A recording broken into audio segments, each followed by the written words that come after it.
Gotta say, it's fantastic. Say that again? It's fantastic. Yes, it is.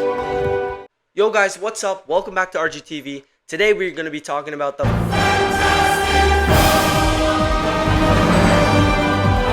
If you couldn't already tell, this video will be going into full spoilers, so this is your spoiler warning. If you haven't seen it yet, go watch it and come back to this video. But yeah guys, it is time to find out if this movie is truly fantastic.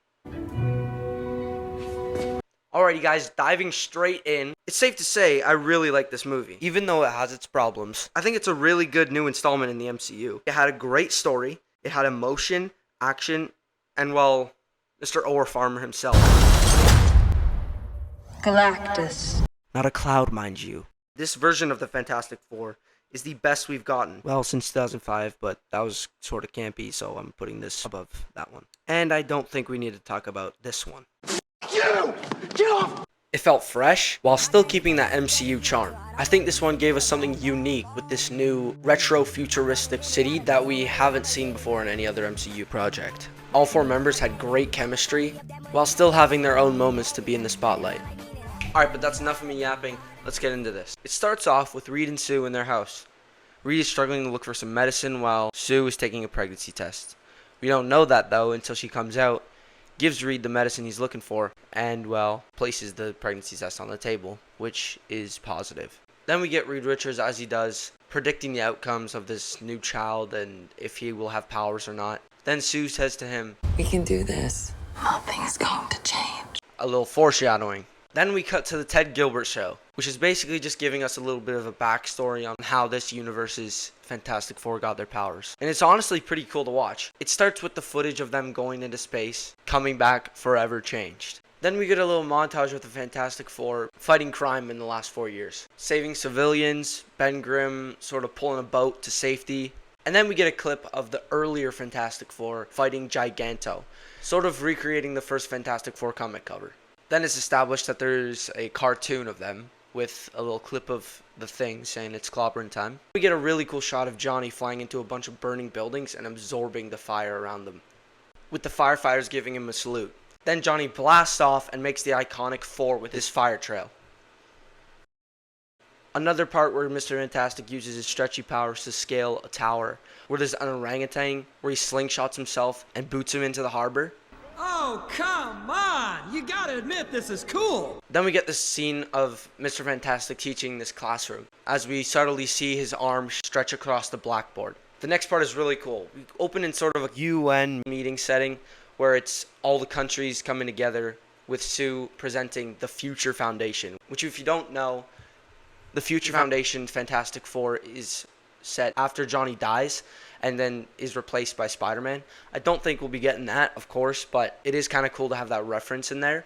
The next shot is sort of panning around the countries. We see the United States, and then right beside them is an empty chair with the plaque saying Latveria. Those of you who don't know, Latveria is the country where it is ruled over by Dr. Doom. So it's empty, basically establishing that Dr. Doom is in this universe. But we'll get to that. I think this montage really shows us how much of an impact the Fantastic Four has made in this universe.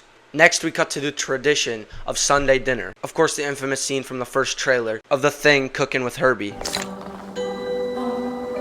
Okay. That is fantastic. This really shows up the motion capture and CGI and just how good it is in this. The next scene is them at the dinner table, ready to eat, but Reed and Sue are late, with Ben quickly finding out that, well, Sue's pregnant. Are you pregnant? Then we get another montage of the baby to-do list. Basically just going around the building and baby-proofing the whole thing. It's a funny little scene, but it works. But in this time, Reed hasn't just baby-proofed the building. In the second Sunday dinner scene, he's established that he's been baby-proofing the city by tracking criminal organizations so that the cops can get to them first, you know. Seconds later, they get an alert on their wristwatch thing, and directly behind them is a bunch of space debris coming down, and this is the moment we've all been waiting for. The Silver Surfer, Shia LaBeouf, has arrived on their planet, telling them that their planet is marked for death. And this is the moment where everything changes. The mood, the tone of the entire movie completely switches. And I gotta say, I love this tone. I love how it's set in a different universe, because if it was set in the regular MCU universe, the stakes would not be this high. And throughout the whole movie, you can feel how nerve-wracking this truly is. But when we get to this point in the movie where all the civilians are wondering what will happen, what's going on, in this moment, this is where all of the main characters of this story get brought together. A good example of this is when they're all heading off to space to talk to Galactus. This whole 20-minute space sequence, incredible. Some would even say, fantastic. Say that again? This whole sequence is one of, if not the best scene in the movie. As they're approaching Galactus' ship, which they just watched devour a planet, they're being pulled in by a tractor beam-esque red light, and they're immediately hit with Shalabal in the red light, and everyone is sort of doing something. Ben, who's piloting, is asking everyone for help, what to do. Reed is stretching across the ship to save the engines, as he says.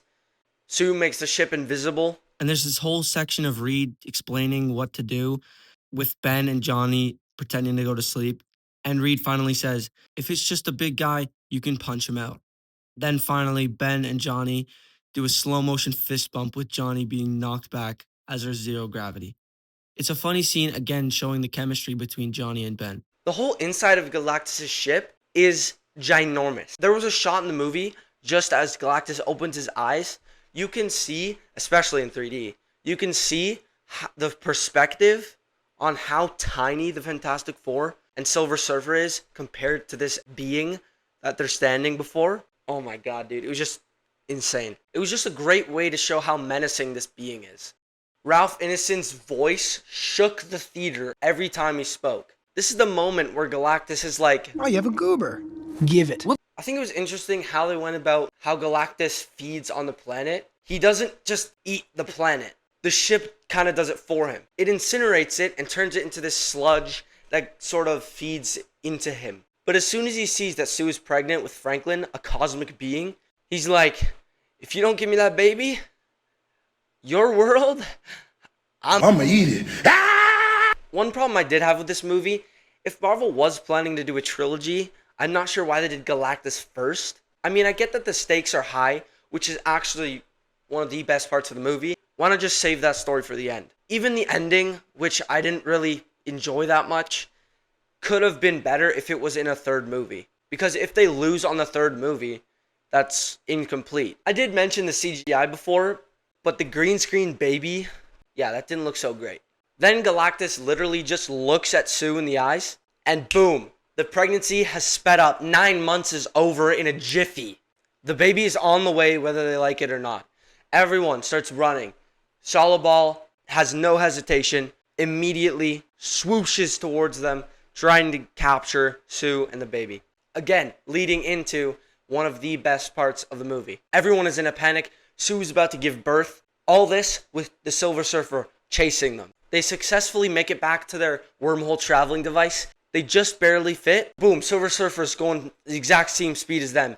And she's literally surfing the wormhole. Johnny's trying to shoot the Silver Surfer with the blasters from the ship. But wait, there's more. The wormhole is bending the shots that he's trying to hit. So obviously that's not working. Everyone's panicking. Ben is asking Reed, where do we go? Doesn't care. He's like, anywhere. At one point, after Sue turns the ship invisible, Shalabal obviously doesn't know where they went. She gets sucked into the black hole. And at one point, I thought she was dead. I thought it was over. But it's Silver Surfer. So this is one of those scenes where my faith got restored in Pedro Pascal to be Mr. Fantastic. When the cast was announced, I thought Pedro Pascal wasn't the right choice.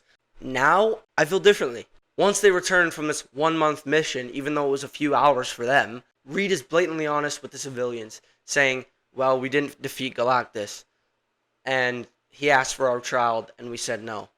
I think this is the moment where the stakes are the highest, because no one really knows what will happen. Reed says it himself. Are we safe?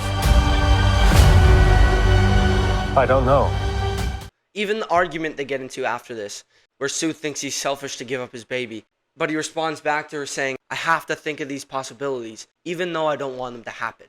I do have a problem with Reed, though. The only thing we see in this movie for his powers is just his arms and his legs stretching. That's basically it. He doesn't turn into any of these wacky shapes like from Lego Marvel superheroes. I know they can't really translate that to live action, but even in 2005, he was very creative with the way he used his powers.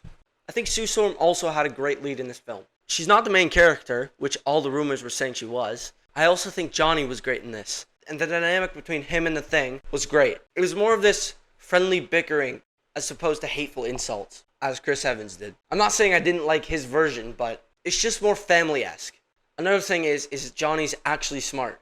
We see that in how he deciphers Shalabal's entire language off of one recording and one saying that she said to him. I also like how he's willing to sacrifice himself for Franklin. Several times in the movie, he's asking Shalabal to take him instead of Franklin. I think the Thing didn't have enough to him. I think he had great personality, great character, but even some of the scenes where we're sort of trying to learn about him, it doesn't really go anywhere. Like the scene of him in the trench coat and hat while he's looking at his old self as an astronaut. We know he's sad, we know that, but I feel like we could have done a bit more with him, especially with the relationship he had with the teacher. Another problem with the movie is I noticed how cut up this movie was. It was originally supposed to be 2 hours and 10 minutes, and it was eventually cut down to 1 hour and 55 minutes, which I'm okay with, but there is so much stuff you can see in the trailer, such as John Malkovich as a red ghost, a few shots of Sue we saw in the trailer and weren't in the movie, which I'm guessing were full scenes. Reed's plan is to use the bridge to transport the Earth from one galaxy to another, which is just an insane plan. And they were so close too. They brought the whole world together in solving this massive issue by moving the whole world.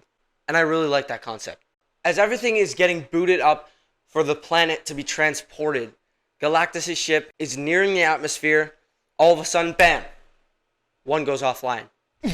2 goes offline. 3, 4, 5. We see sort of just out of the atmosphere, Silver Surfer speeding through each and every device. They figure out this plan to, instead of transporting the whole Earth, they have to get Galactus over this line, and then they can transport him to a different universe. I also love how it's sort of established that Galactus doesn't really get out of his ship, but because of Franklin, he immediately gets transported down into New York, creates a level 1 tsunami, and is just a menace to society. Anyway, the final plan is for them to sort of set up a trap for Galactus to fall right into. Galactus arrives on Earth and is looking for the baby. Doesn't take him too long, of course, because he's Galactus. He goes straight for the kill. Just then, Johnny swoops in, grabs Franklin, gets him to the Baxter building, where everything seems safe. Galactus is a few steps away from the decoy when boom, he stops. He notices the baby isn't there anymore. He scans with his eyes, sees him in the Baxter building, and delivers one of the hardest lines in Marvel history. Come, little bugs. Another aura-firing moment from this man is when Johnny literally lights this guy on fire, and he doesn't give 2 shits. Reed springs into action, jumping, climbing, and stretching, till he eventually reaches Galactus' back. He has this metal rod, and he sticks it into one of the valves that Galactus feeds into. He turns the valve and releases some of this sludge that he ingested from one of the planets, probably weakening him in the process. Just as Reed goes for a second valve, Galactus says, "Nuh-uh." He reaches behind his back, grabs him, and starts stretching him like a rubber band. There's a moment in there where it looks like Reed is about to snap in half, but he keeps stretching, of course. Galactus makes it to the Baxter building, where he looks in with his menacing blue eyes as the building goes into lockdown. But he says, "I don't give a shit. Give me that baby." He reaches through the Baxter building window, grabs Franklin. Galactus is planning to take the baby back to his ship and, well, have him be his salvation.